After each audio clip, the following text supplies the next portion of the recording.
Hi, I'm Sai. Welcome to my video channel called Nugget of Wisdom. I'm really keen to discuss all the tags and labels that are constantly used that really indicate to me that in many ways, if we're to discuss big issues and look at ways of improving the world and having a more peaceful existence and heal ourselves, the whole labeling thing needs to be addressed. We need to at least look at it and discuss what are we trying to do here. So what do I mean by labeling? Well, if you go onto the internet and you look at all the big topics of discussion, you'll find that all sorts of labels are used. And I've just written some down here. You've got woke, left, right, narcissist, warmongers, anti-Semite, alpha, beta, simp, Islamophobe, feminist, boss bitch, gold digger, misogynist. We label people by nationality. We label them by their political parties. We label them by their religion. And we label them by their ethnicity. They're Russians or they're Americans or they're Israelis or they're Palestinians. And we kind of use spelling like spells. Once you label people, you put them into this group, it's very tribal, it's very survival orientated. You can then reflect onto those people and reflect back to yourself these stories and narratives that make you feel good about yourself.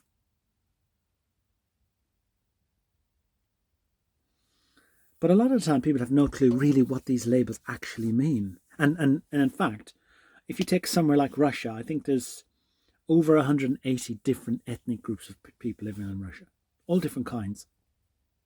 It's a huge country. And in this society, the Russians are the bad guys because of the war in Ukraine. Well, which Russians?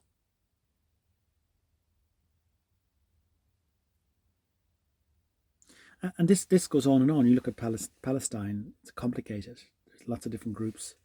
What about the mothers with children who live in Israel, who don't want anything to do with any war, who had no say in what's been happening, the killing of children in Gaza?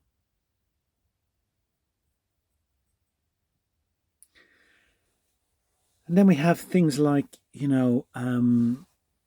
groups that just go on and on and on about narcissism. And there's a whole tribe of people who have identified what narcissism is, and that anybody who's tagged as a narcissist needs to be completely cast out, and they can never change.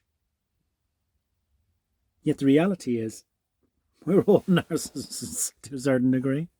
And narcissism is quite prominent in the world, and it's quite prominent where people separate themselves and they look at others and say, they're the wrong ones and we're the right ones. It's very narcissistic.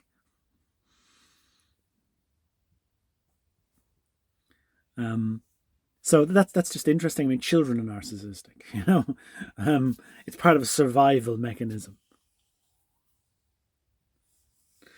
The alpha, the beta, the simp when it comes to men. And simp, what does simp mean? Well, again, it's the nice guy. And sometimes the alpha is seen as the dominant guy, or he's seen as the badass.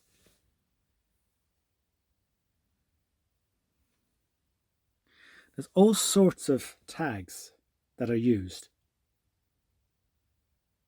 And these tags reflect a big problem within us, because all of us have the dark and the light. And we all know it deep down. I think in many ways, we want to try and suppress it and hide it and pretend to ourselves that we're just the light. And that we know what the light is. We can define what the light is. And we can identify the darkness. And what that does, it draws people to forums and blogs and the internet because it feeds an energy that makes us feel good. takes away some of our anxiety about ourselves. Because we're not able to just stand back and say, look, there's darkness in us. You look what's going on in the world today, it's pretty obvious that, typecasting the German nation as being pure evil people because of the Holocaust would be a big mistake. Because today, despotic things are happening. In countries and supported by countries that claim to be the moral standard bearers in the world. What are the Israelis doing, killing thousands of children in Israel? It's starving people. They're the last people you'd expect to do that. They're supposed to have come from a time, their whole identity has been shaped by the tragedy and the traumas of, being cast out and being sort of discriminated against and being killed and murdered, gassed, starved. What on earth would they be doing? Where you see this tragedy unfolding there. And as I say, who are the Israelis? Half the people in Israel probably didn't even vote for the party that's in power.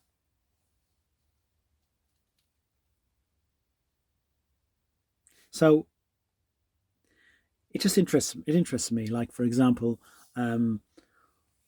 you'll see on the internet these there's so much energy goes into the war between male and female, masculine and feminine, the gold digger, the boss bitch, the alpha, the sigma, the nice guy. It's all a fantasy. What's really happened is that as society has evolved, the position, the empowerment of male or female has changed. It's changed because people started publishing books and writing about things, and people became more knowledgeable. It changed because of the contraceptive pill. It changed because of advertising. It changed because of a whole pile of ingredients that have created a world today where men and women, in essence, are not at war with each other, but in many ways, influences have been projected onto men and women for generations that have made them behave in ways that often don't serve them or their best interests. I mean, fundamentally, if you take this thought experiment, 3 islands, 100 women go to one island, 100 men go to the second island, 50 women and 50 men are on the third island. Come back in 100 years. By the way, these islands have lots of food and resources to sustain a population, and that they can only stay in this island. What are you going to see in 100 years' time? Is island number 1 or number 2 going to be prosperous? No chance. In fact, it's just going to be full of skeletons and everybody's dead. Island number 3 is going to probably be prosperous. That's because men and women were born and designed to basically love and care and respect, procreate, be physical and emotionally connected to each other, have children. And it's always been that way. So I think there's a major rabbit hole, there's a major mistake that we can make when we bring up the issues surrounding the silly stuff that's going on in the world and the problems that we've got, and understanding about narcissism or codependency or masculinity or femininity or whatever. It's great to understand about things, and men have tools that can help you to make life better and so on. But when you get into this sort of, this energy of tribalism, it's not healthy at all. And the problem with it as well is that if you want wisdom and you want to get beautiful nuggets of wisdom, if you go onto a forum or a site or a channel or whatever, and all they're doing is promoting the female, or all they're doing is promoting the male, and all they're doing is lambasting the male or the female, it's no good. It's biased. And it's not understanding the true nature of what's happening to us. My perspective on the true nature of what's happening to us is pretty clear. We're still stuck in survive mode as human beings instead of thrive mode. So what does that mean? It means that we're suffering the traumas of generations of people who've had to deal with war, starvation, having to fight for the things for to be healthy, to survive. And it's not long ago, most people on this planet, to have enough to eat and enough heating, to be able to get an education, to be able to read or write, was a tough thing. And so every day they were always in survival mode. And what's happened to us is we've done a fantastic job of pulling ourselves materially out of survival mode. There is now enough resources in the world, the Western world especially, to feed everybody, to make sure no one has to worry about survival. We've moved on. And we should be moving into thrive mode, looking at how we can make the world a sustainable place, protect the environment, make sure everybody's got enough, use our technologies to do good things, to work out how to have these lovely sort of sustainability cycles with the materials we use and the resources and the energy and all that sort of stuff. But we're not doing that. And part of the reason we're not doing that is because through generations of the capitalist economic system, which has worked fantastically well to generate wealth, it is a psychotic system. It is generating wealth, and that's all that matters. And so we have this race to the bottom process where we try to make goods, sell them as many as we can at the highest price, and basically we don't care what happens to them once they're sold, whether they're sustainable, can be reused, or they're going to be good for the environment or anything like that. Yeah, who cares about that? And what happens is that you have to get people to be in a survival mode, a heightened survival mode, to maximize sales. So I often have this sort of imagination about a boardroom. And in the boardroom, they've got a graph measuring the anxiety, the stress, the depression, the sadness, the frustration, the confusion of the consumers. And that graph, it goes up and it goes up and it goes down a bit, it goes up. Every time it goes up, they sell more. Every time it goes down, they sell less. If society was to get to its most peaceful level, the economy would collapse. So the whole system is kind of it's like a parasite. What started off as something that was actually going to save us from the need to be obsessive about survival, give us enough of the basics we need to live, so we could get on and be creative and be joyous and be blissful and do amazing things, free us. What it's done is it's enslaved us to that system. And that system needs human beings to be in a state of fear, in a state of anxiety, in a state of mistrust, in negative, dark states, in order to keep selling more and more and more. And that's really what's going on. So then you see all these groups of people who are starting to diagnose and see clearly that there are all sorts of traumas in people. There are all sorts of issues, there are all sorts of problems. There's all sorts of injustices and unfairnesses. And they get these wonderful tools. They find out about attachments styles. They find out about what does it mean to be narcissistic? What does it mean to have childhood trauma? What does it mean to be demasculated or, a feminist or whatever? But what they do is they turn it into some sort of tribal groupings. And that's a mistake. Because what you really want to do is to take the knowledge and the wisdom you gain from starting to understand who we are and why we behave the way we do, then use that not to start creating groups and fighting each other, but to start to understand and respect each other and start to go, okay, now I understand where you're coming from. Now I understand why you behave the way you do, why you've done that.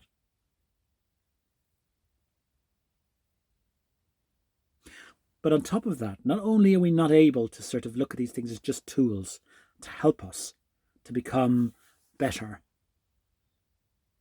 what we also do is we look at what we call the controllers, the World Economic Forum, the Illuminati, the G7, the Bilderberg, and we create more stories about these controllers up there who are basically doing all these terrible things to us.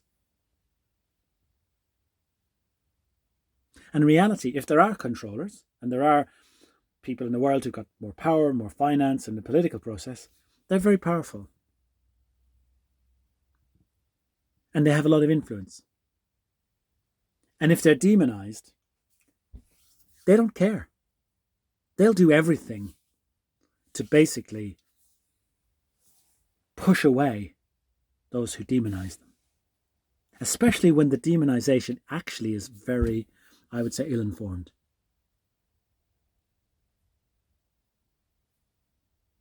There's a Tenacious D, Jack Black song called City Hall.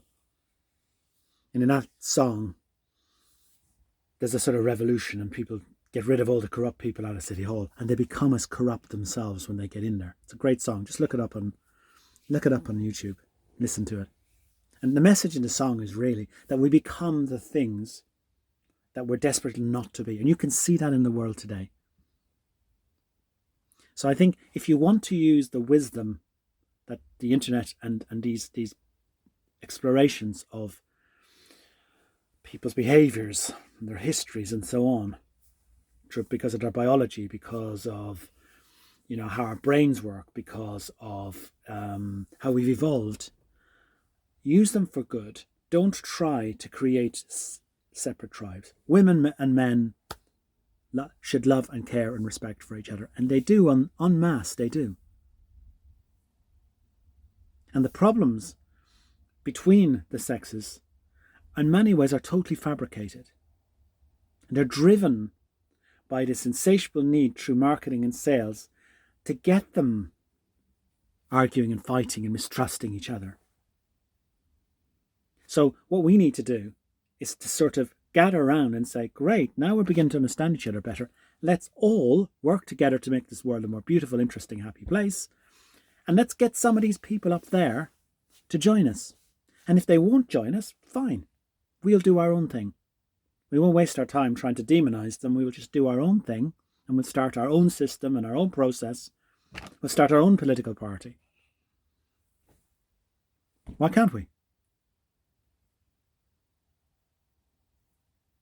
And so it was just very important for me and sort of get it out of my system to try to explain how we can be just so positive about what we can do to make life better.